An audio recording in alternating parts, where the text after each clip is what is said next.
you invest, the common fallacy is to say, so say you like Coca-Cola, for instance, or Apple, you say, oh, AirPods. Like everyone has an AirPod. Everyone has a smartphone. Everyone has a Mac computer, and you see it on the streets. It's like now pervasive, right? And you might say that, like, Apple is the best investment I can make. The question is, like, what do you know that others don't? In investing, that's the most important question that you ought to ask yourself, is what do you know, or what do you believe in that others don't? Because the price of Apple might reflect that expectation, that it's going to continue to grow and that they're going to continue to come out with like these revolutionary products. And so you have to think about what is actually being priced in, and what is the current price and the valuation of whatever you're looking at reflect, and what is that expectation of the market? What's that consensus of view? Whereas what you believe in, because there could be really good, high quality companies, protocols, whatever, but it could be terrible investments because the valuation is just too out of whack.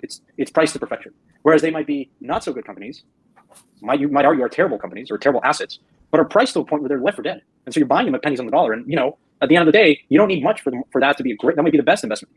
And so that's, I think, the important thing to understand, which is you can't get caught up in you can't love any investment. You can't fall in love with anything. It's sort of just probabilistically think, okay, I sort of looking at Ethereum right now. Do I think the merge is priced in? Do I think for the first time we had a week in Ethereum of net deflationary, meaning with EIP 1559, you're burning ETH, right? And so all this activity that you're seeing has now burned more ETH than is being emitted per block over the last week.